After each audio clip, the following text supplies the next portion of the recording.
My life, as I had come to know it, was nestled in a small but charming home filled with the laughter of my 2-year-old son, Leo, and the steady, reassuring presence of my husband, Michael. I was 31, a former career woman who had climbed the corporate ladder faster than most. My journey had begun in a large company, where I first met Michael. He was a junior member of my team back then, bright and ambitious, but still finding his footing. Our story was not the typical office romance. I was his superior, a fact that made our initial interactions cautious and professional. I remember the first project we worked on together. His ideas were fresh, his approach unconventional. It intrigued me.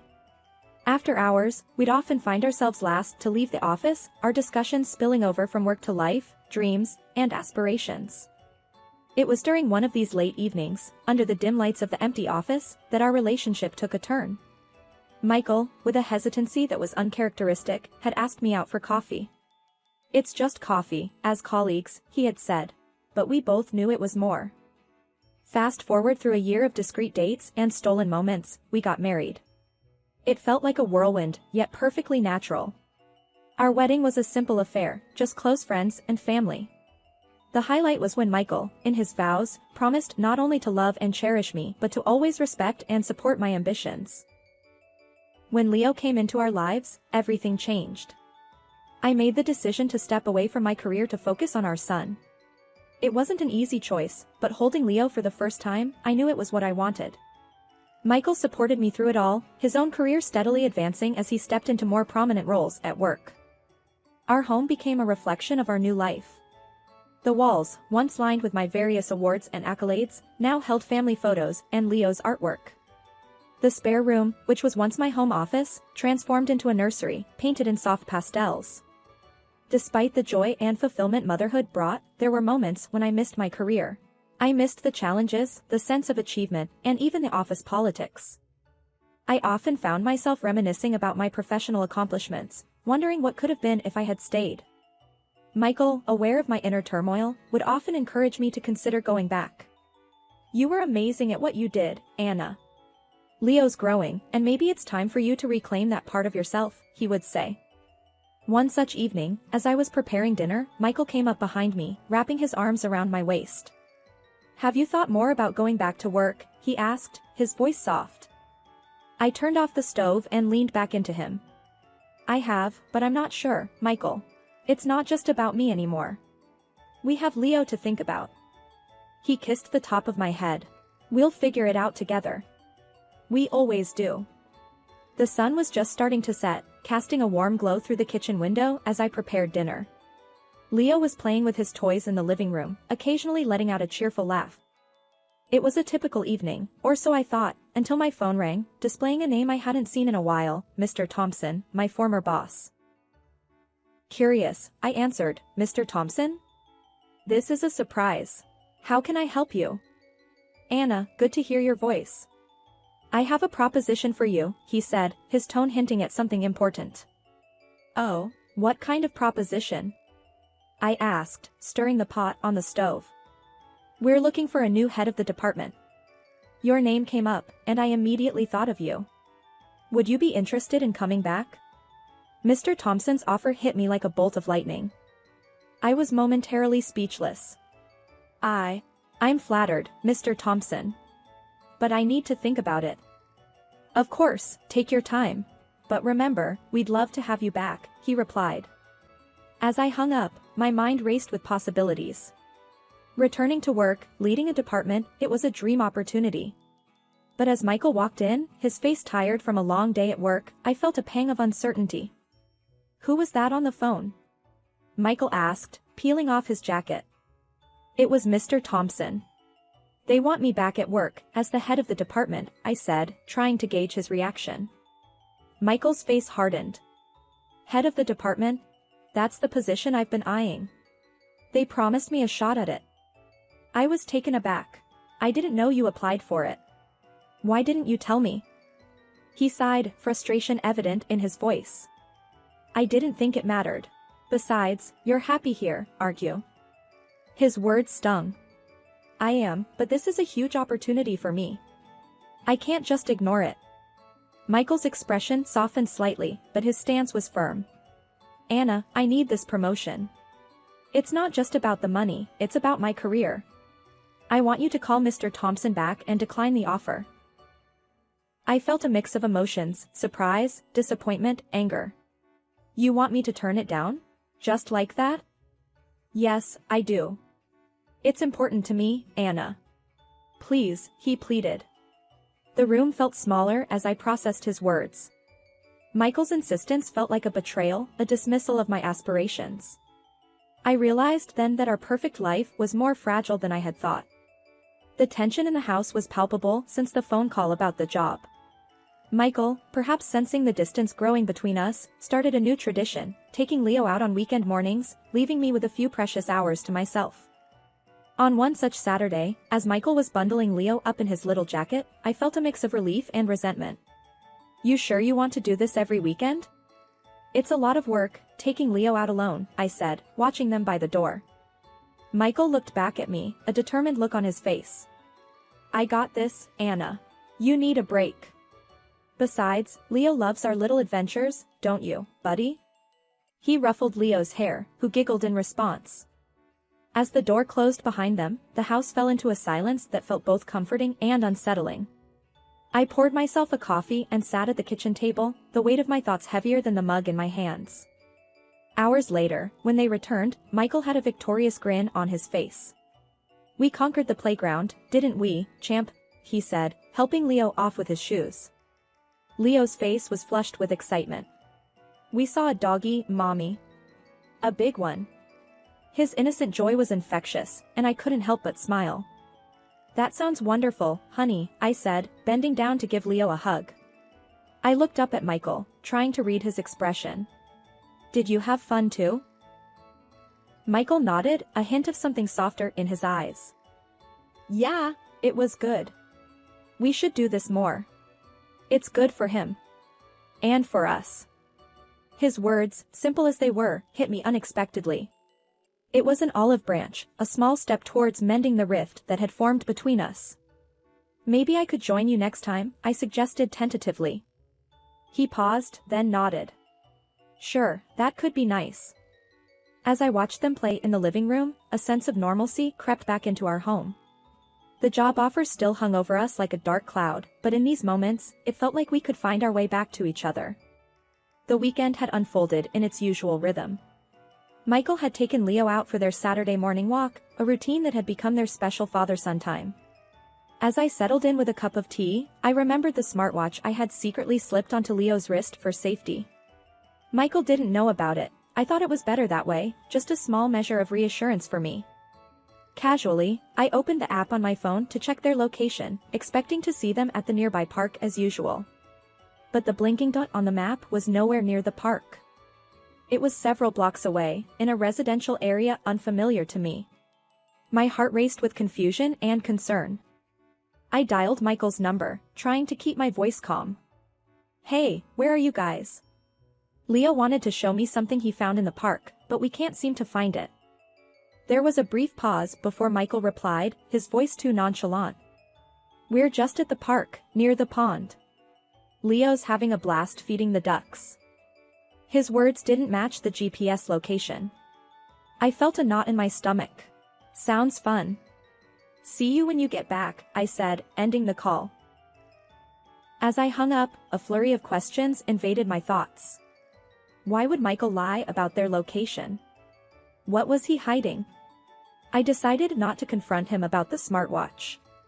I needed to know more, to understand what was happening before revealing my hand. The rest of the morning, I was restless, my mind spinning with possible explanations.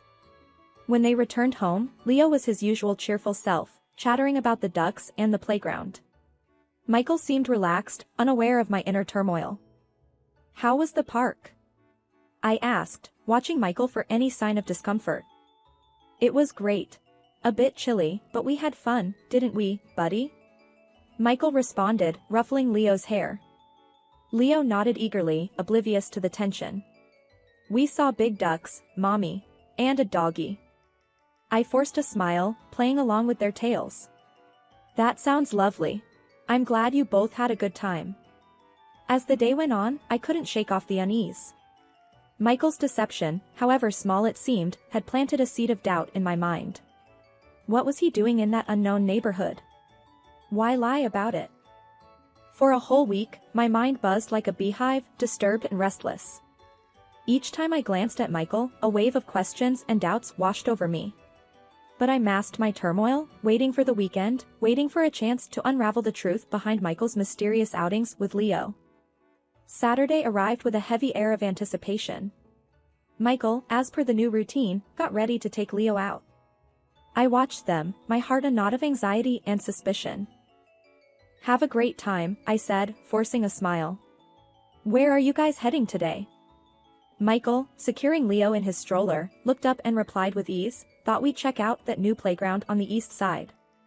Leo's been asking about it." After they left, I waited, my hands clasped tightly in my lap, counting the minutes. As soon as I saw their location veer off course on Leo's smartwatch app, my resolve hardened. I grabbed my keys and headed out, determined to confront whatever lay at the end of that GPS trail. Driving to the location felt surreal, like I was a character in a bad movie. The neighborhood was unfamiliar, a stark contrast to our own. I parked a block away and approached the address on foot, my heart pounding in my chest. The house was a modest, two-story building with a small, well-kept garden. Hiding my nervousness, I stood across the street, pretending to be interested in my phone. Soon, I saw them, Michael and Leo, approaching the house. The door opened, and a woman appeared. She was young, perhaps in her late 20s, with a bright smile. Michael pulled her to him, possessively, and they kissed. I watched, hidden behind my sunglasses. A part of me wanted to lash out at them, push them away from each other. Instead, I took out my phone and snapped a few photos, proof of the betrayal. I returned to my car, my mind a whirlwind of emotion. The drive home was a blur, each mile stretching out endlessly. Back home, the house felt emptier, even with Leo's toys scattered around. I sat at the kitchen table, staring at the photos on my phone. Michael, my husband, the man I trusted, was kissing another woman. The images burned in my mind, a stark, painful reality that I couldn't escape. When they returned, Michael was in high spirits, regaling me with stories of their day, the playground, the ice cream they had, Leo's laughter. I listened, nodding and smiling, a hollow feeling growing inside me. "And how was the new playground?" I asked, my voice steady despite the chaos inside. "It was great," Michael replied, unaware of my internal turmoil. Leo made a new friend, and they played on the slides for ages. Monday morning arrived with a sense of urgency I hadn't felt in a long time. As I watched Leo play, a plan formed in my mind. It was time to reclaim a part of myself that I had put aside. Once Leo was settled with his toys, I stepped into the other room and dialed Mr. Thompson's number. My heart raced as the phone rang. "Mr. Thompson, it's Anna. I've thought about your offer, and I'd like to accept the position of department head," I said, my voice steady but filled with resolve. "That's fantastic news, Anna. We're thrilled to have you back on board," Mr. Thompson's voice boomed with enthusiasm. After the call, I felt a mix of excitement and apprehension. I had taken the first step towards a new chapter in my life, one where I wasn't just a wife and mother, but also the professional I used to be. The day passed slowly, the weight of the impending confrontation with Michael heavy on my mind. When he finally came home that evening, his mood was off. He slammed the door a bit harder than usual and threw his keys on the table. "Anna, we need to talk. Why did Thompson call me today saying you took the job? The job that was supposed to be mine?" His voice was laced with anger and disbelief. I took a deep breath, meeting his gaze. "I did take the job, Michael. It's time for me to get back to my career." "Your career? What about our agreement? What about our family?" he shot back, his voice rising. "Our family will be fine. This is about me, Michael. I need this." My words were firm, unyielding. Michael laughed bitterly. "You need this? What about what I need? What I've been working towards?" I stared at him, the betrayal and pain I had felt over the past weeks boiling to the surface. "What about what you've been doing, Michael? Behind my back?" His laughter stopped, replaced by a confused scowl. What are you talking about? I pulled out my phone and showed him the photos I had taken. I know about her, Michael. I've seen you with her. His face paled as he looked at the photos, his anger dissolving into a mix of shock and guilt. Anna, I can't explain. No, Michael. I don't want to hear it. Not now. I cut him off, my voice shaking with emotion. You've broken our trust, and now I need to focus on myself and Leo.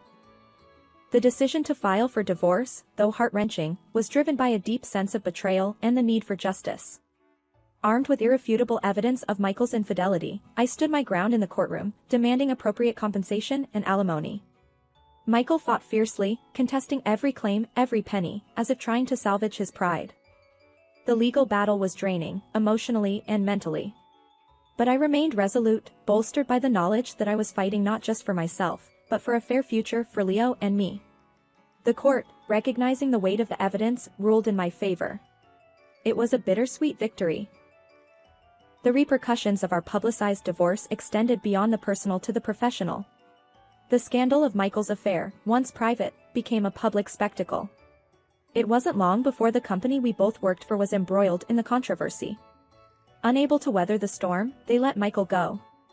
I remember the day he confronted me about it. His anger was palpable, his words sharp with blame. Are you happy now, Anna? I've lost my job because of this mess, he exclaimed, his voice tinged with bitterness. I met his gaze, my own resolve unwavering. You brought this on yourself, Michael. You made your choices, and now you're facing the consequences. He scoffed, shaking his head. I can't believe how cold you've become. You're just sitting pretty while I have to scrounge for a lesser-paying job. His words stung, but I didn't let them sway me. This isn't about revenge, Michael. It's about doing what's right. It's about justice for what you did to our family. Our relationship, post-divorce, was anything but amicable. Michael's resentment towards me only grew with each alimony payment, with every job application that led nowhere. And while I took no pleasure in his struggles, there was a part of me that felt vindicated. Justice, in its own way, had been served. Life after the divorce felt like walking on unfamiliar terrain. Each step was cautious, yet with every passing day, I grew more confident in my new role as a single mother and a professional woman reclaiming her career. One crisp morning, as I was getting Leo ready for school, he looked up at me with his big, curious eyes. Mommy, are you okay? You seem different. I knelt down to his level, brushing his hair back. I'm more than okay, Leo. I'm strong, and we're going to be just fine. He smiled, that pure, innocent smile of a child. I think you're like a superhero, Mommy. Like in my comics. I chuckled, hugging him close. Well, every superhero needs a sidekick, right? How about you be mine? Leo nodded enthusiastically, his laughter filling the room. It was moments like these that reminded me of the resilience and joy that still existed in our world, despite the shadows of the past. At work, I found myself diving into projects with a vigor I hadn't felt in years. My colleagues noticed the change too. One day, my coworker, Jenna, commented on it during lunch. You seem different, Anna. More, I don't know, alive? Jenna observed, stirring her coffee. I smiled, sipping my tea. I feel like I've finally woken up, Jenna. Like I'm seeing things clearly for the first time in a long time. Jenna smiled back. Well, it suits you. Keep it up, boss lady. Life wasn't without its challenges, though. Michael and I had minimal contact, only speaking when necessary for Leo's sake. Our conversations were brief, to the point, and often tense. On one such occasion, as we discussed Leo's upcoming parent-teacher conference, Michael's frustration was evident. I can't make it to the meeting, Anna. I have to work, he said curtly over the phone. I took a deep breath, keeping my tone neutral. That's fine, Michael. I'll handle it. Leo's doing great in school, by the way. There was a pause. Thanks, Anna. Let me know if there's anything really important. As the days turned into weeks, and weeks into months, I found solace in the small victories and joys of everyday life. Leo's laughter, the satisfaction of a job well done, the support of friends and family, these were the things that now defined my days. I realized that moving forward wasn't about forgetting the past, but about learning from it, growing stronger because of it. It was about building a new life on my own terms, filled with hope, resilience, and the promise of new beginnings. As I looked at Leo, growing taller and more confident each day, I knew we were on the right path. Together, we were moving forward, stepping into a future that was ours to shape.